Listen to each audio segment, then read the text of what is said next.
rapport à ce que j'avais proposé la semaine dernière, suite au retour de certains.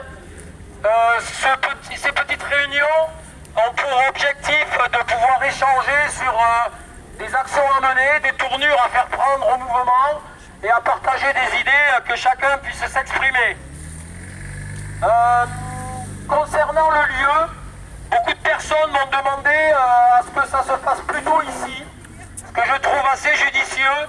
Donc ce que je propose, c'est que pour ceux qui sont intéressés pour partager ce genre de moment, d'échange, on puisse se réunir ici même, à Place Verdun à 9 h, plutôt que d'aller au Zénith et de venir ensuite ici. Voilà, donc pour tous ceux qui seraient intéressés pour venir amener leurs idées, leurs contributions à tout ce mouvement qui est collectif, je vous invite à venir à partir de samedi prochain, à partir de 9 h, ici même. Concernant ce qui s'est passé ce matin, certains ont voulu aller bloquer un rond-point, donc ils sont partis au rond-point de l'hippodrome. Je suis passé les voir vite fait, il y avait 2 fourgons de CRS, donc il y avait en gros une quinzaine de CRS et il y avait une quinzaine de compatriotes. Donc bon, on n'a pas réussi à bloquer quoi que ce soit, malgré tout, c'est une action qui est entendable. Certains ont besoin de blocus, certains ont besoin de faire des actions un peu plus coup de poing, ça se respecte.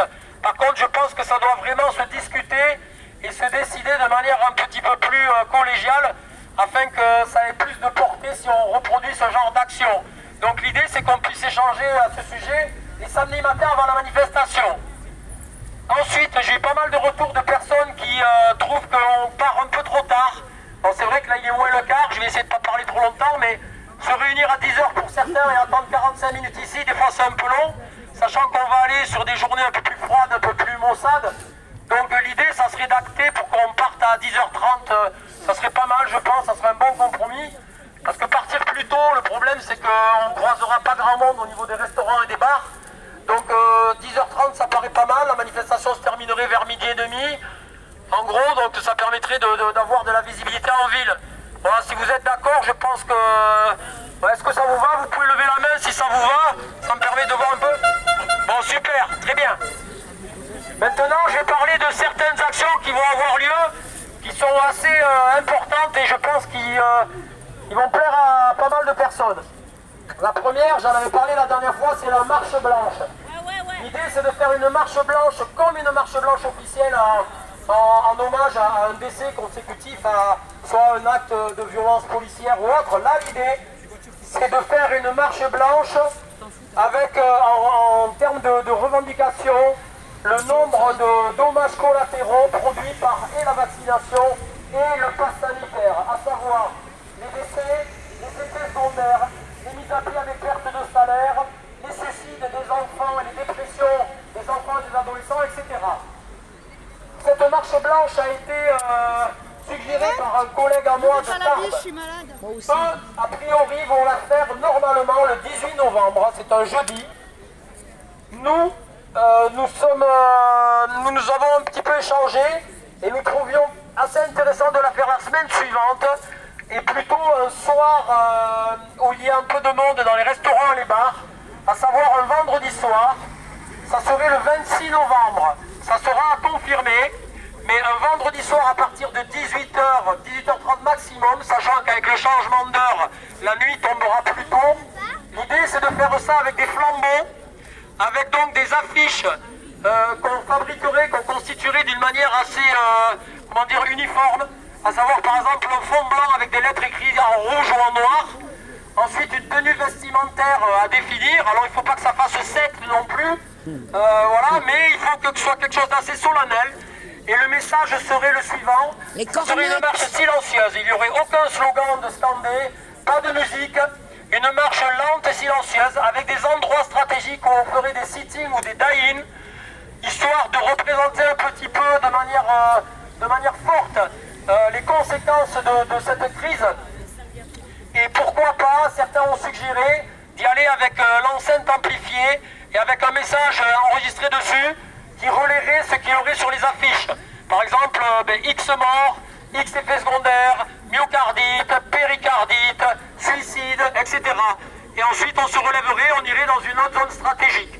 L'idée étant de cibler un petit peu les mêmes endroits que lors des manifestations, à savoir les restaurants, les bars et là où il y aurait du monde un petit peu en ville pour pouvoir un petit peu à nouveau essayer d'éveiller les consciences. Voilà.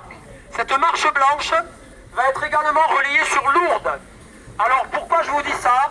Parce que Lourdes, contrairement à Tarbes et Pau, vont faire une annonce nationale de cette marche blanche.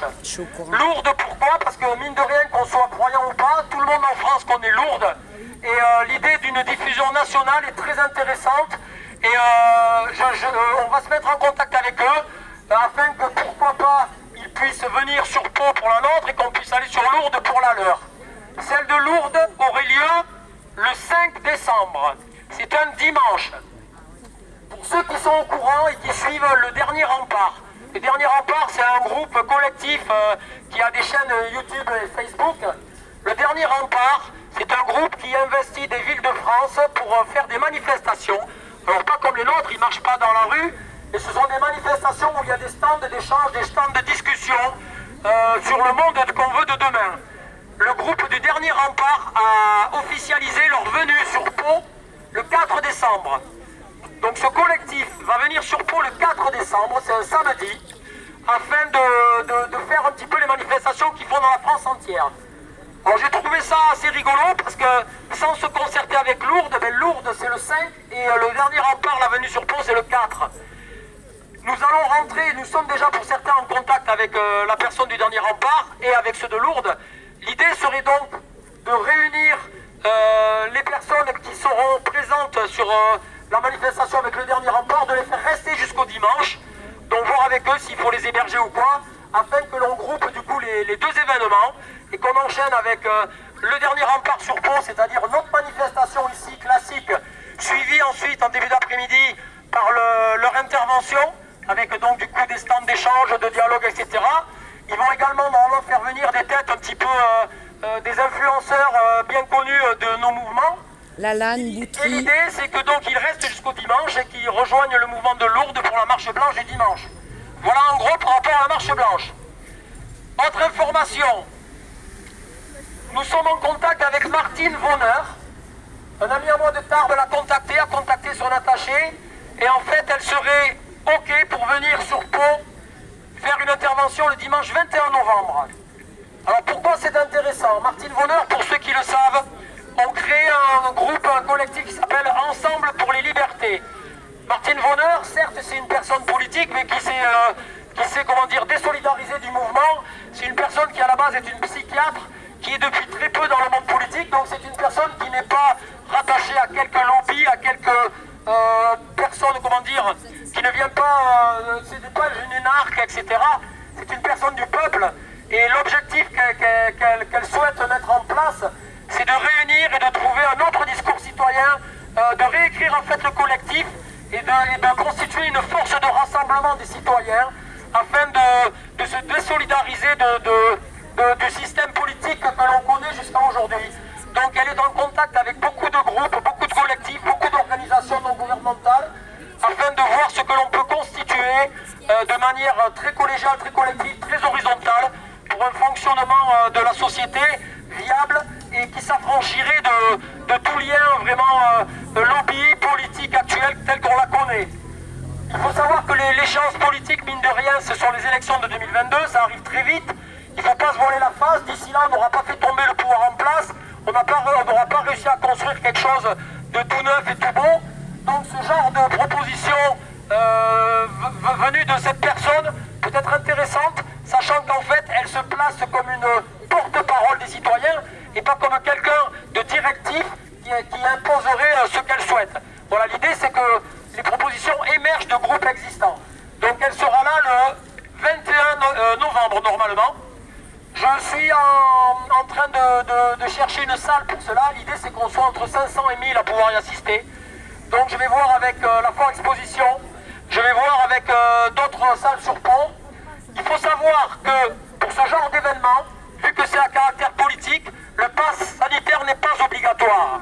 Donc, on n'aura pas, si vous voulez, de limitation, vu qu'effectivement les politiciens ont fait en sorte de se garder cette possibilité pour eux, autant s'en servir pour nous.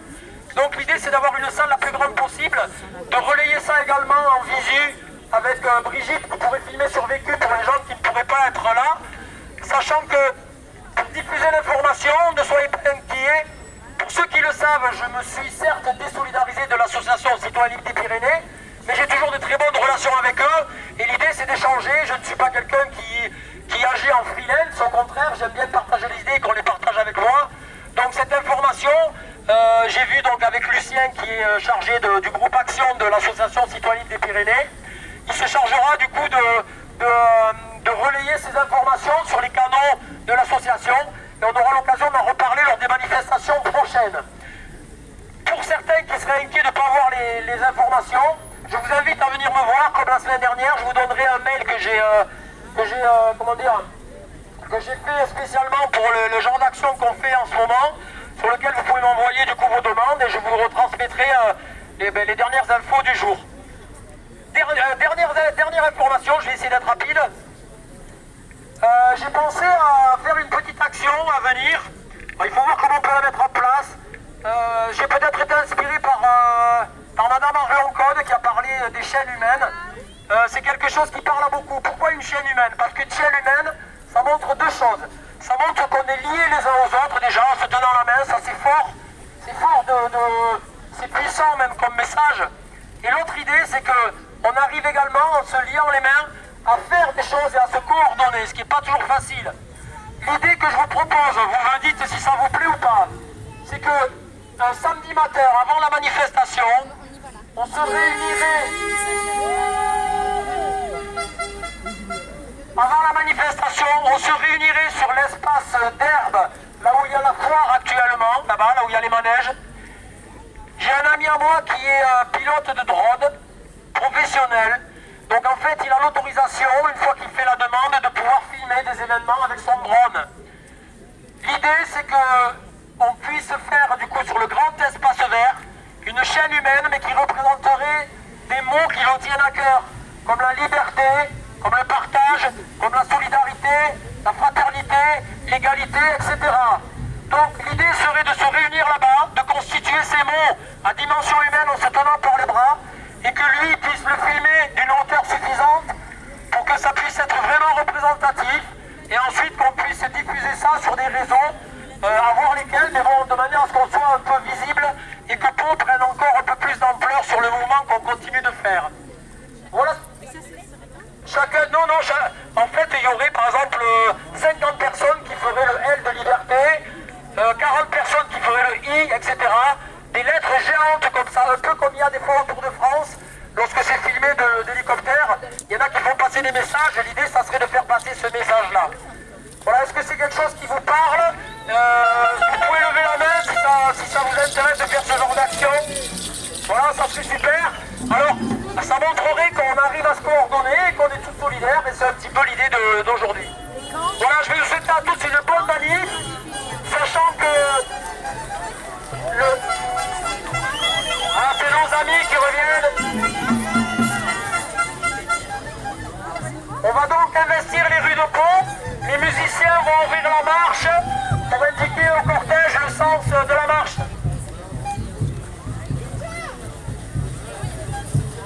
Ah oui, mais là, si tu es devant... Je viens d'avoir une information des dernières minutes. Le responsable du dernier rempart sera là samedi prochain à la manif, comme ça on pourra échanger avec lui de la manière que se déroule au mieux sa venue avec tout son collectif en décembre. Voilà. Bravo! Bravo!